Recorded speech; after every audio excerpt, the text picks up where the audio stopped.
Hi, I am your host, Brent Feldman, and we are back with another episode of Mix and Matchbox. Today, we are joined by speaker, leadership, and Enneagram consultant and joybringer, Jenn Whitmer. Hi, Jenn. How are you doing? Hey, I'm great. I'm excited to be a Mix and Matchbox. Thank you so much. Yeah, I appreciate your energy. And actually, even before this, you were singing as we got on the call, and that just brings me joy too. So that's wonderful.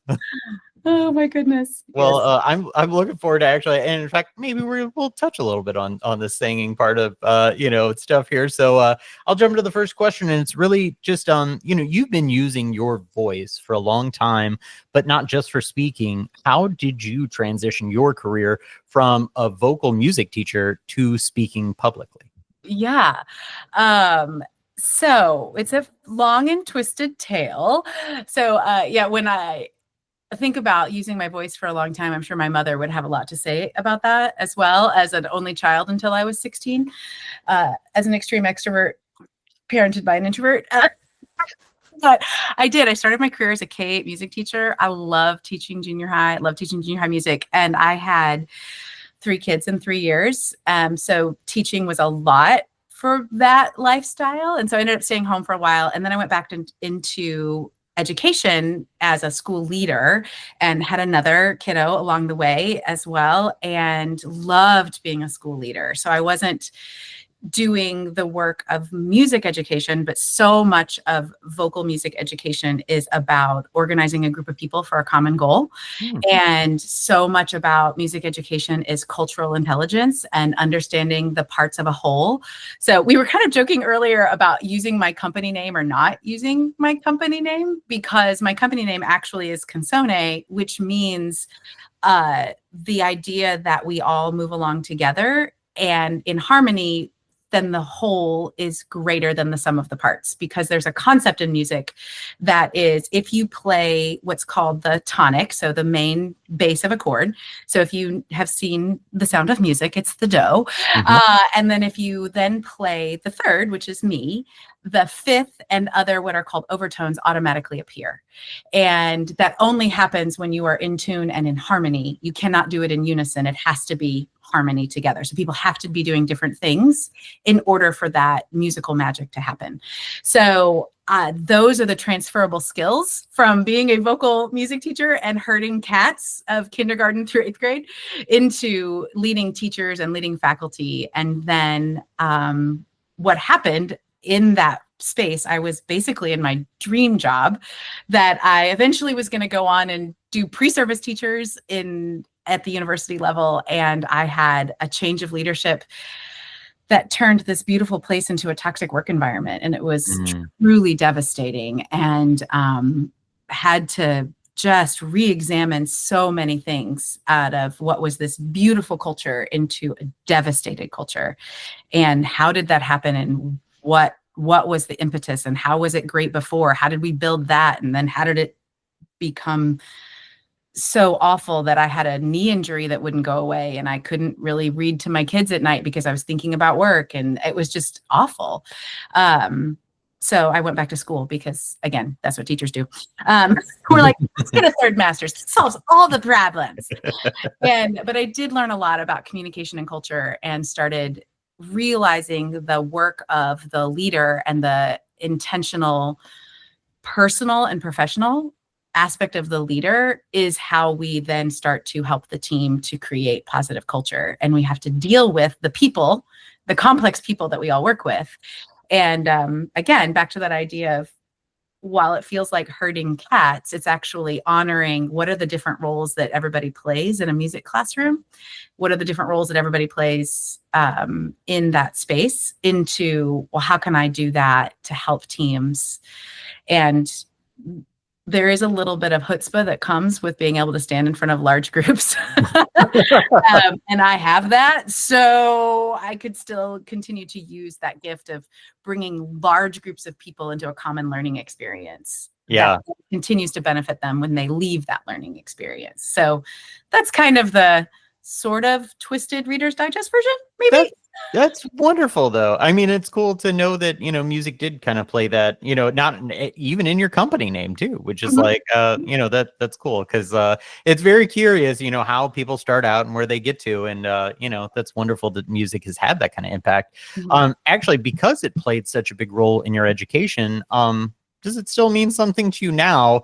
And, or the work that, that you do, or, the work that you do with others? Yeah. So last year I was sitting at a conference, and a speaker that I cannot believe I've never heard of this woman after knowing her story. And her name's Jade Simmons. And she is a concert pianist who was literally a child prodigy that was not recognized as a Black woman growing up in the South. And she is phenomenal. And now, as she started bringing together Rachmaninoff and rap on the stage and started telling stories in between. So she's become now this kind of Jade Simmons experience. And I was getting to experience the Jade Simmons experience.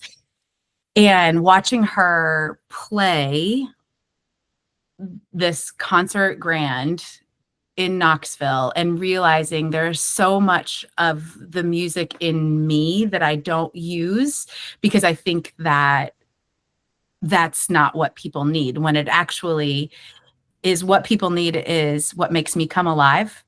And that's what helps people. And so Jade has really, and now we are friends, and I have talked about this with her. She was on my podcast, but we've talked about it, about how much when you do what brings you alive, it actually brings out the aliveness of others. And so music does play a role, not only in the brain science, because I was a huge brain science nerd and what music does for your brain, it also is a key part of how we manage stress. And singing and creating makes you breathe. And so it is part of how you close the stress cycle. It's how we remember things. So one of my keynotes actually ends with everybody standing and singing something. And it is amazing every single time. 99.9% of people do it. I don't think I've ever really seen the person who isn't singing, because I think at least they're lip syncing, because it is a powerful way to bring people together and to sear something and integrate it into an embodied experience that you were like, I didn't have to take the note about it because it happened. I experienced it. And you take that learning into the next time you're on a Teams call. You take that learning the next time you're having a discussion at the dining room table. So I think that part of how I incorporate music is continually growing and intentionally thinking about how to use what I know the power of music to be and what I love about it, and to incorporate that into more of the work that I do. That's awesome. Sometimes, it just comes out. I can't help it. Yeah. Sometimes you just got to sing, come on. Yeah.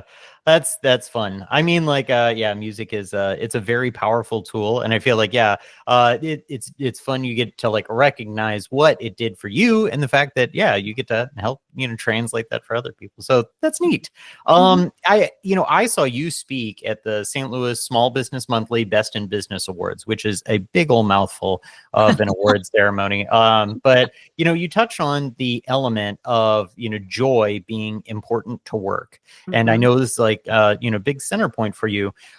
So I guess in general, this seems like somewhat straightforward, it's joy, but how did you arrive at this exact, word, or at this principle being at the core of helping companies, make their workforce more effective and more efficient? No, well, yeah, it's such a great question. And I love answering it because I get to talk about how it wasn't instant. And so much of the work that we do, I think corporate cultures don't make a ton of space for failure and experimentation and vulnerability, when those are the things that actually bring us all of the innovation and good ideas that we want. So I did not land on this idea first out of the gate. I really started with the concept of conflict, that conflict is important to relationships, that actually conflict is necessary in relationships. And I started with that, but started realizing that conflict is really the presenting injury. It's the thing we want to get rid of oh, this place has too much conflict. It's something we can blame. It's something very few people like, including Jenn Whitmer. I would like to moonwalk my way out of conflict much of the time. But realizing that, oh, that's just what is the surface problem. It is a genuine problem that we have skills to get through. But what's underneath that is actually personality, and how our personality and how our internal storytelling and how our values have so much to do with how we approach conflict and communication and emotional intelligence and the experience that we create at work. And when I started really thinking about, well, why does that even matter? Why do we care about people? That is when this start of idea of really that when we do all of this, what we think we want is productivity, what we think we want is efficiency, and what we think we want is profit. But when we put those things first, we don't get them. Mm-hmm. And so what we actually want is joy. We want joy in our work. As humans, we're wired for that. And when I say that, I often think the experience that people have is, oh, I want that, but is that okay? Like, oh, is that realistic? Oh, is that just Pollyanna? I think that is the natural critic that comes up in each of us. And even I had that of like, is this okay to want? So again, as a total nerd, I just dug into research and realized that, oh, actually this idea that I have is not new. Somebody else has had it before and they've researched it. Yay, I don't have to be the clinical scientist. And so digging into the research, I found so much that when you have joy as a KPI, so key performance indicator, for those of you who don't know what that acronym means. And thank you for defining acronyms. I know I throw them out all the time, and then I'm like, oh, I should stop. Yeah, no shame if you don't know what it is, because I remember the first time in a corporate meeting where I said, I actually don't know what KPI means. Can somebody tell me? In an advertising agency. So I had to be real vulnerable at that moment. So when you put joy as a performance indicator, and when you put joy of like, oh, joy is worthy, then how do we get to joy? You actually start building a company that produces great work. We become the productive company that we want, that actually is more efficient because we put people into spaces where they are experiencing flow. And when you are in flow, you are 500 more times productive, not exaggerating, not hyperbole, actual research. And when you are living in joy, you have people who want to stay. They tend to learn more. They tend to bring better ideas. They are more likely to help other people. So they stay out of your office and probably the HR office. They are willing to learn new things. So when you do roll out that new process, platform, whatever, they're more willing to learn. All of those things happen, which is what we're trying to get to when we want to profit. And so profit is important. Absolutely. We have to have profit to have a sustainable business. No shame to that at all. It's just, it should be the byproduct and not the center. Cool. And it makes so much sense as you say it. It's like, it seems like, it becomes a little more obvious to where, definitely if people are in like, fight or flight mode, or they're, they're worried, they're under too much pressure. There's, there's not that kind of like levity to, that workspace. Yeah. People are less productive. They're always thinking about like, oh, either how am I going to get out of here? Or like, what is the thing that I can use to divert my attention? So, that totally makes sense. If people can, focus on joy, it makes the work day better, easier, and then everybody's more productive and happy. Yeah, we talk so much about employee engagement. Like employee engagement is kind of like this is big thing. And now we're moving into belonging, which I think is awesome. I do think that is where we need to go. And those are all components of joy. And I think that we don't talk about joy because it feels squishy. And I think at its core, because of the way workplace culture has evolved in the United States, which is a whole podcast in and of itself, we think we don't deserve it. Like it's something that, I don't deserve that at work. We have this, I should just be lucky that I have a job. Like, I'm just so grateful I have a job, which you can be grateful and not be in a place that is helpful, serving, healthy. Those two things are not mutually exclusive. But my goodness, when we can be grateful that we have a place where it is joyful to come to work, where you like the people that you work with, or at least know how to work with them well, they don't have to be your best friends. it's like you can feel it in your body. You know what it feels like to be in this toxic place or even dysfunctional. It doesn't even have to be that tense versus what it feels like when you're like, yeah, this is awesome. I love this.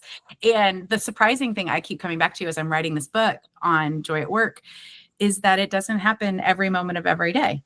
It's really about 35% of the time that you're doing the work that brings you so much joy, where you feel resourced. It feels like in your skill set. It feels exciting in some way, shape, or form. It's not every moment. And so that part I think is really important. It's not, oh my gosh, I absolutely adore when I have to do spreadsheets. I mean, some people do. I love you people. Please, I need those people in my life.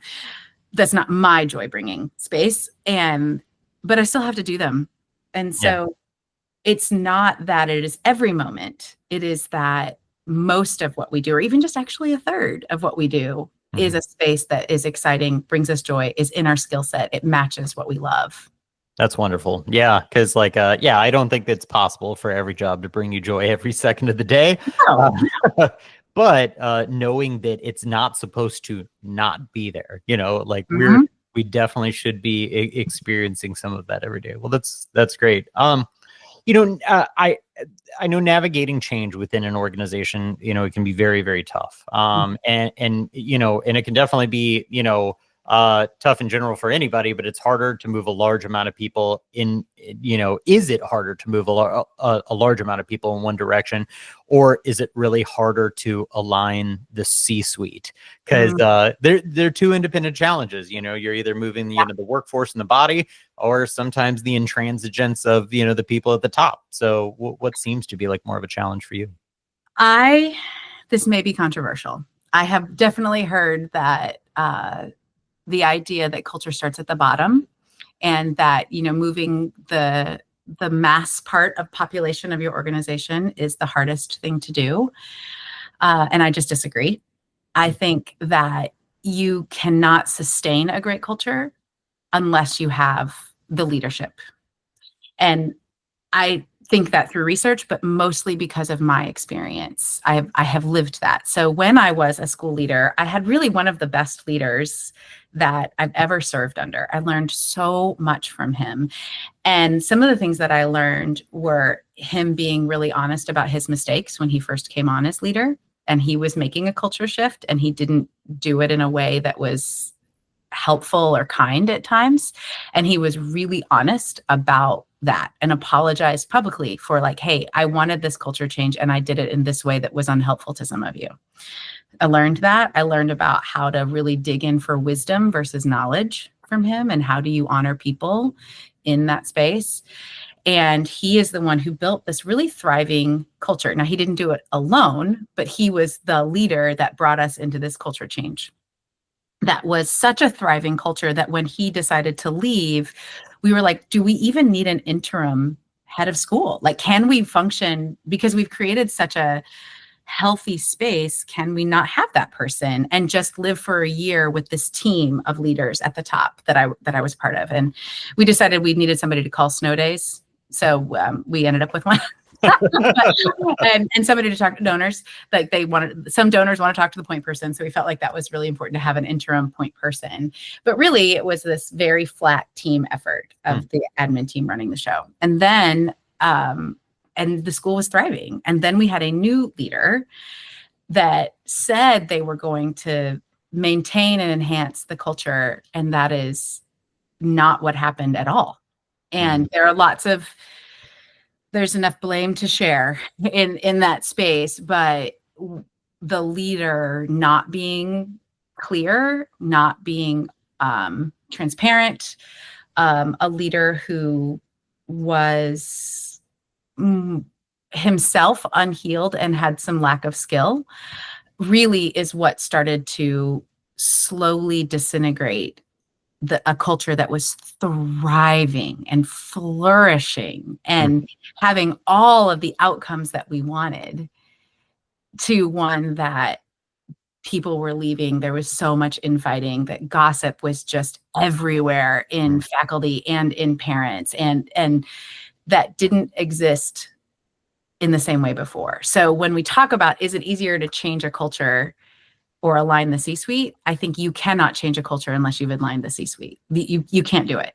Yeah. There are all kinds of ways to change culture. It is hard. The bigger the organization, the harder it is. And some people are like, I don't feel like I fit here anymore. And you have to decide, do you? And is that okay? Yeah, it's okay. It's not a moral judgment. If you don't like this, the way it's going, that's okay. But if you don't have the leadership aligned, like this is where we're going and this is what we all are agreeing to, you can't change the rest. The rudder is broken. Right. Yeah. Wow. That's deep, but I could definitely see that. And trust me, I've like, heard things about, other organizations and definitely where they're, and even as part of like EOS, where, trying to get everybody, galvanized at the top is really hard because, it's a lot of those people with maybe, more entrenched opinions. Maybe they are more of an alpha type personality.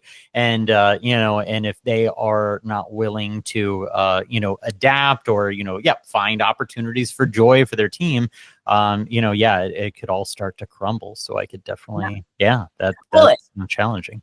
Another great story around that is the Wright brothers versus Langley. So these were both aviators in the early 1900s who were trying to figure out how to fly.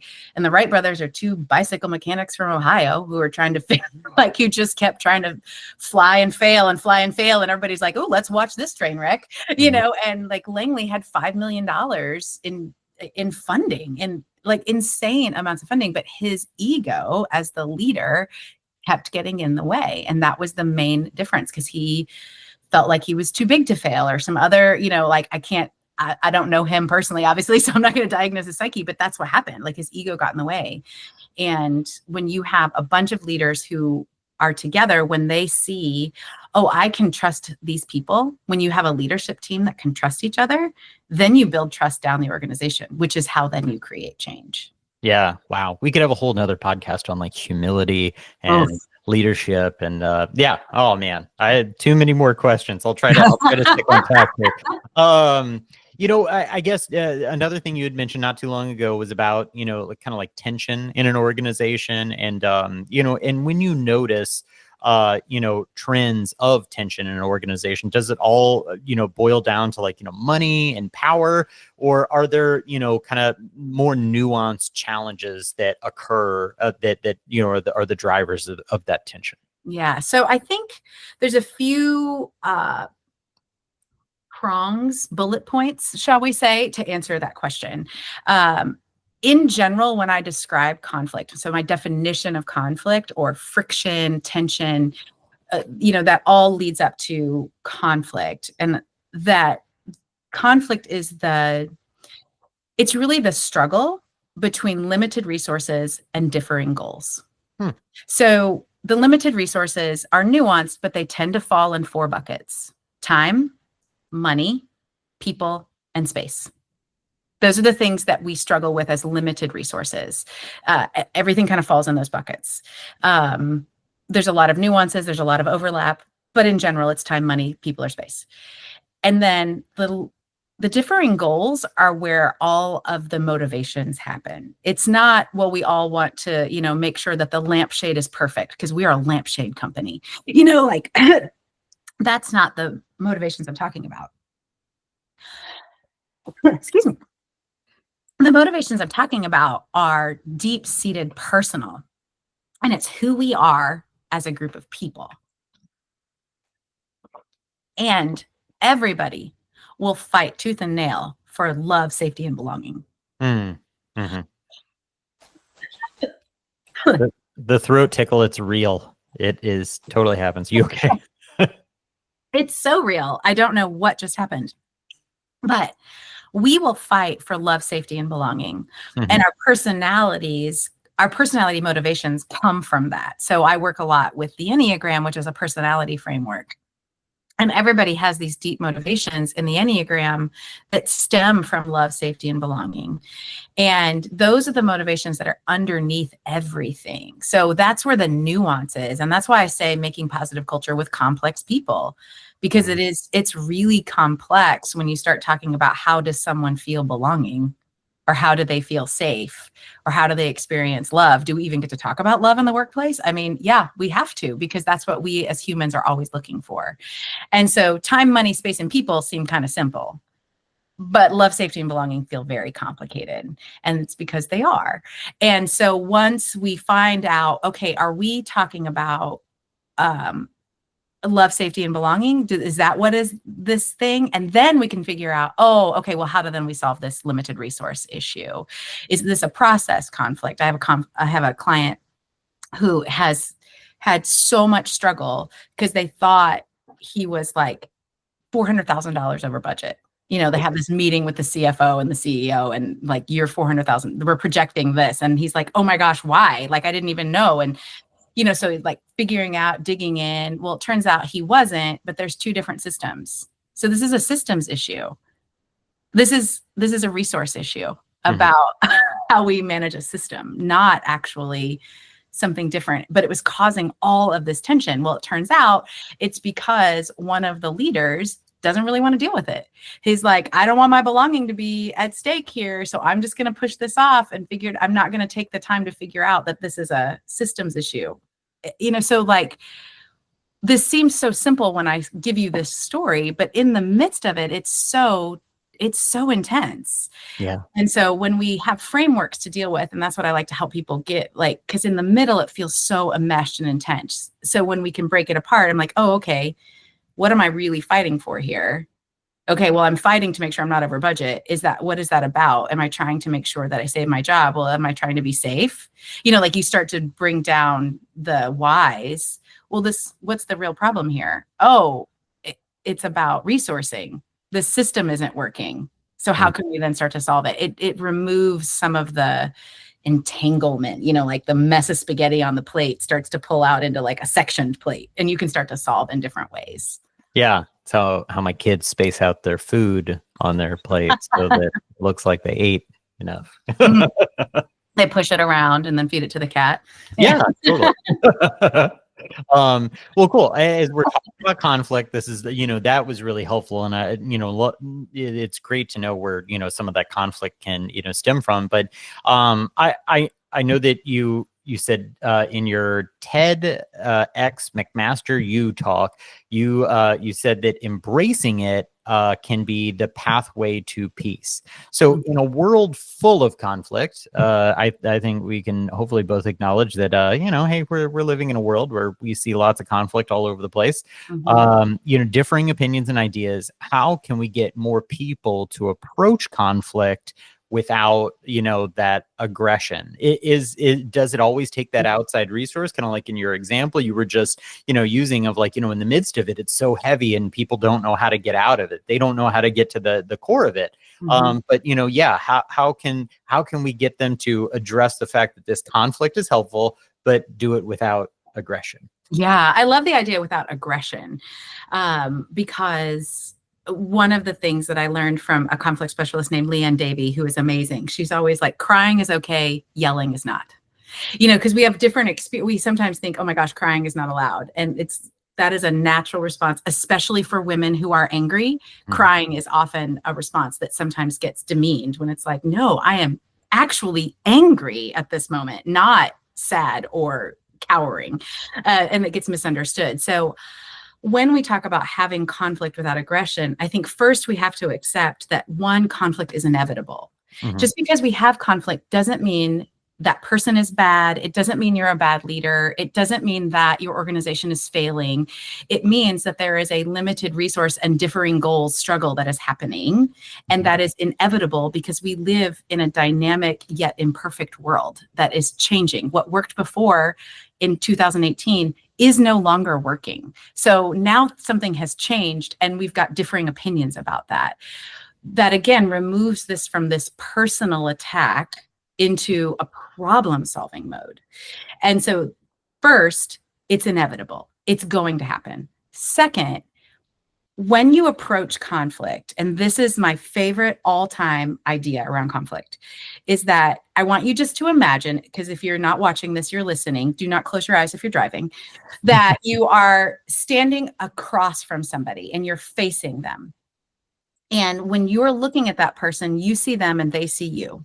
You also see what's behind them. So like right now, I see this great painting, what's behind Brent in his office, and he sees my map and maybe a little bit of my belief sign and Figaro the plant. So we are looking at things differently. We see things differently, literally. But if you then like, well, what happens if we stand shoulder to shoulder and I lock my arm in yours, like Red Rover, we're on the same team. That is the posture of conflict resolution. So it's the two of us together against the problem out there. Now we're both seeing the same thing, and we can start to go back to that idea of limited resources and differing goals. But if you're not in that posture, solving conflict is insanely difficult. Mm-hmm. So if you always come back to like, oh, okay, we're on the same team, the 2 of us, the 5 of us, the 10 of us, we're going to figure this out because we are Red Rover, and no one's getting through because we are a team and we're going to figure this out.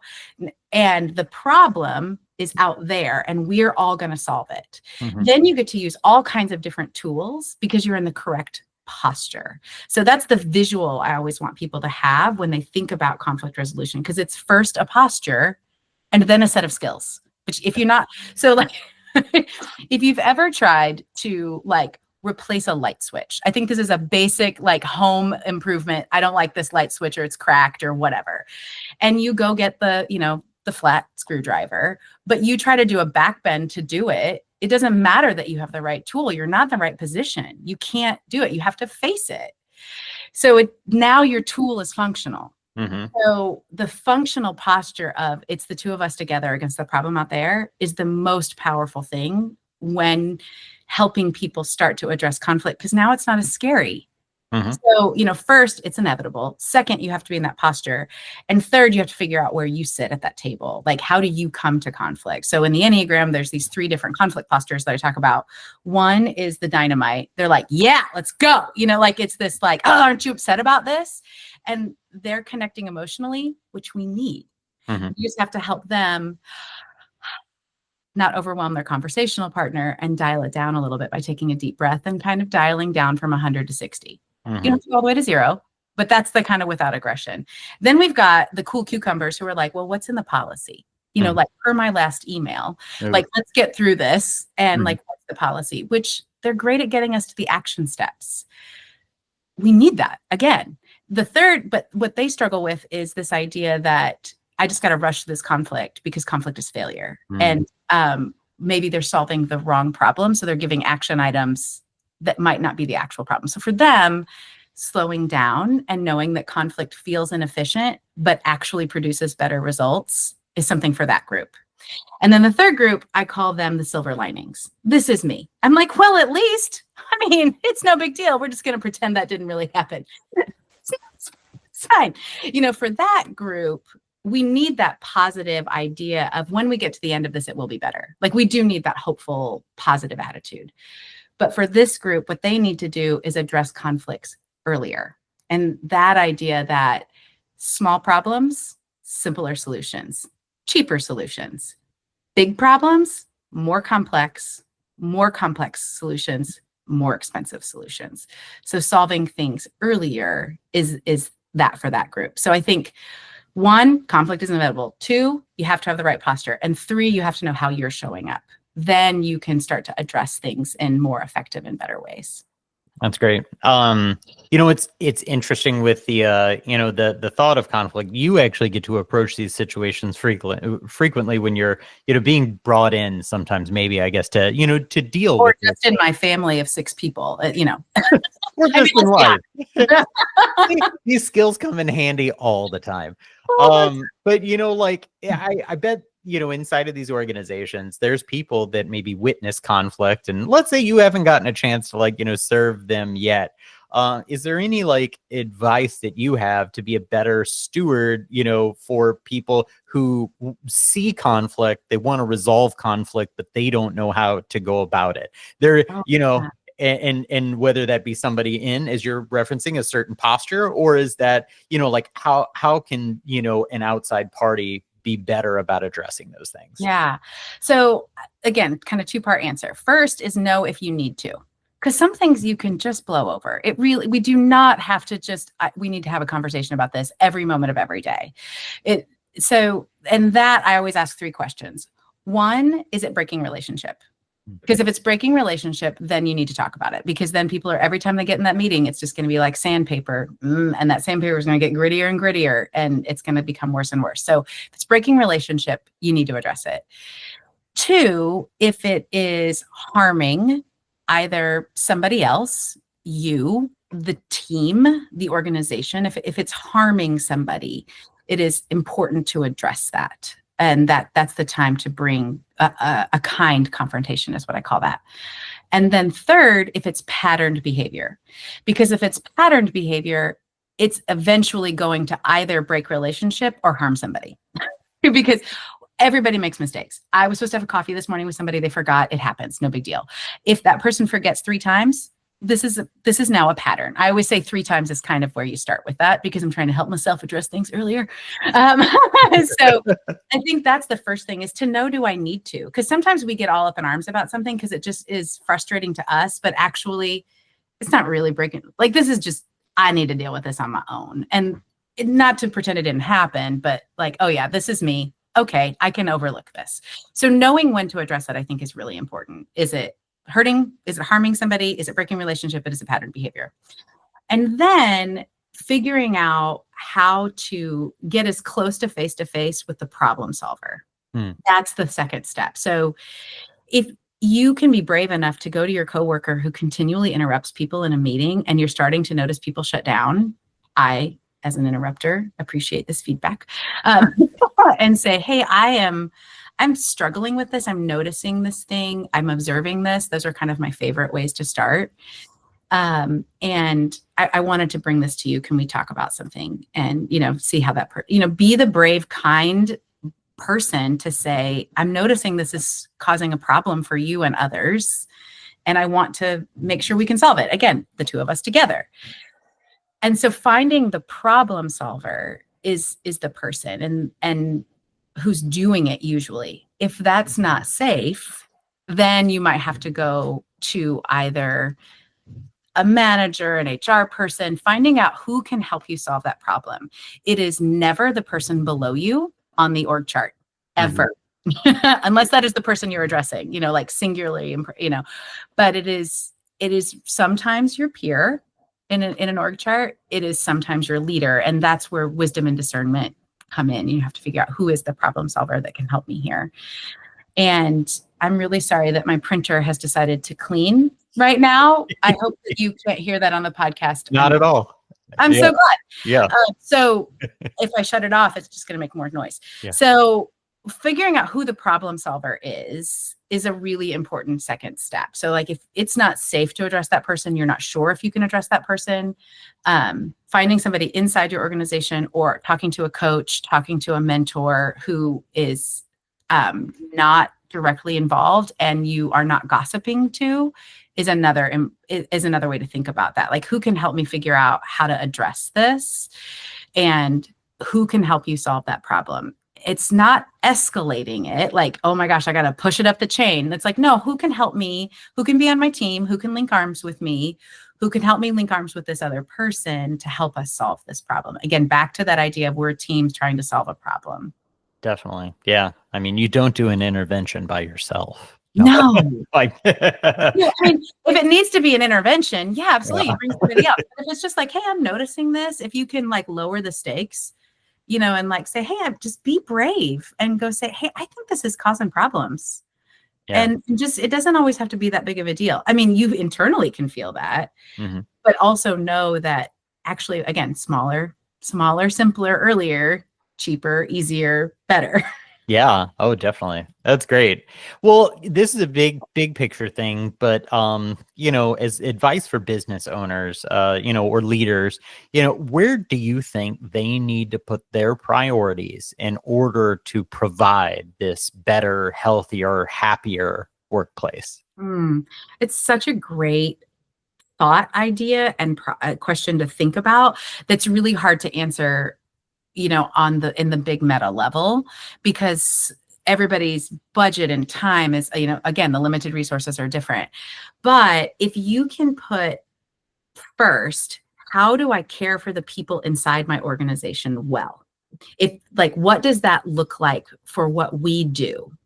That's the first thing. So Will Guidara wrote the book Unreasonable Hospitality, which I love, and it's such a great book. But it's seemingly about the restaurant industry, but it's actually a book about culture and leadership.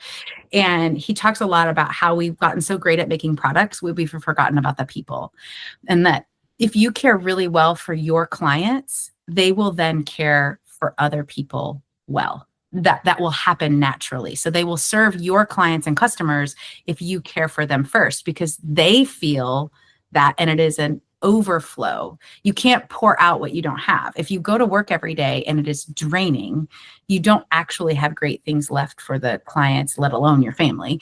And so if you think about, how do I care for people well in my organization? Because if you've got 5 people, those 5 people super well.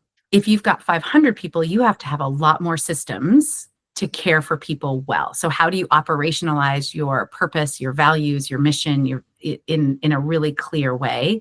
And sometimes that takes asking people what they need. There's lots of research about what's the basic level of salary that people need to be happy. And after that, it's a little fungible. And so making sure that you're caring for people well, that you are putting efforts into retention is another way to think about that. Sometimes in the way we think about business process of retention, or having stay interviews versus exit interviews. And I think, how do I care for people well? And I think that's the big first idea. So putting resources toward training managers and leaders on how to give great feedback, on how to communicate better, how to know their team better, how to create love, safety, and belonging. That cultures of belonging are ones that retain people. So what does putting resources toward that look like? And there's so many statistics about the ROI of that. For every dollar you put into coaching, you get about 4 back. So there's all of these different metrics that you can look at. But I think the big question is, how do I care for people well? Then that will result in, okay, well, caring for people looks like, well, what do they like to do best? Where are their skill sets? How do I resource people? And if we can't, rather than how do we get the most efficiency, how do we maximize our time? Yes, time management is a key piece of how you train people well. I'm not saying you don't do time management, but that's not the first question. And your people may be actually great at time management, but you actually have given them 50 hours of work to try to figure out how to do in 38, or whatever, 36, 40, whatever your actual work week is. Caring for people well is thinking about them as whole people. And there's a lot of work on, if you have a best friend at work, and so that you're more likely to stay, that you're more likely to use your discretionary effort. So caring about people personally, in great boundaried ways, just a caveat. But that is how I think, when you're thinking about putting your resources toward caring for people well, that's when you start to realize, oh, okay, well, my team is really struggling with X, Y, and Z. How can I help solve that problem? How can I care for them well? How do we bring joy into this? Back to that idea of 35% of their time is spent doing what they're really good at, what they're resourced for, what they like to do. Google used to give people 5% of their time to just create something, to follow the fun. And that's how we got Gmail. That's how, so giving your people space to do those kind of things. Some people, I've known organizations who've given people volunteer time. So they have a day a quarter that they can go spend doing something to volunteer that they love to do. And that has brought back different learnings and actually brought back business, because they liked concerts. And so they volunteered concerts. And then this person needed an agency to help them promote their concerts. So they ended up getting business from it, which wasn't the idea. That wasn't how can we volunteer so we get business? It was, go do what you want. We're going to give you a day a quarter to go volunteer for something. And so that's different ways to care for people that create change in your organization. And know that sometimes it's really hard to see yourself. You're inside the ketchup bottle. It's really hard to read the label when you're inside the bottle. And so sometimes that outside perspective is really helpful, to energize, to bring a new way of thinking, to help you see the magic that you actually already have. All of those things are powerful when you bring somebody else in. Oh, that sounds fun. Actually, that leads perfectly into my last question for you. That, you've been a public speaker for a while now, and you've helped motivate and inspire people, at conferences, events, and in the workplace.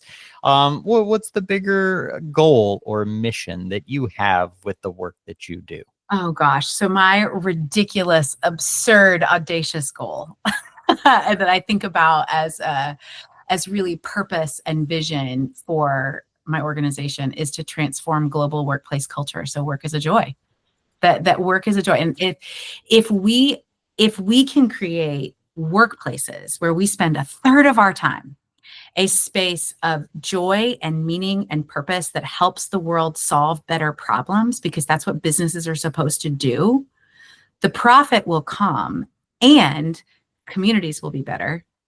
Families will be better. If your workplace and your direct manager has more influence on your mental health than your spouse, your therapist, or your doctor, if we address that, if we create a workplace that work is a joy, how much better will we raise another generation, because we don't have exhausted parents who are going to explode because they've been keeping it together all day, and their kid who is 5 does a 5-year-old thing and we lose it because we've all done that as parents. And then we're like, oh my gosh, I'm a terrible parent. No, you've had a horrible day because your workplace is draining you. And so if I can help create through my work places where it's not all sunshine and rainbows every day, but joy is really rooted in purpose and creating workplaces where we care for one another and solve problems well, that's my big, crazy, audacious goal. So I'm here to support you. Yeah. I mean, it feels amazing, but also there's a lot of work to do. Yeah, there definitely is, but that's great. I mean, it's really cool, and I think the world needs that.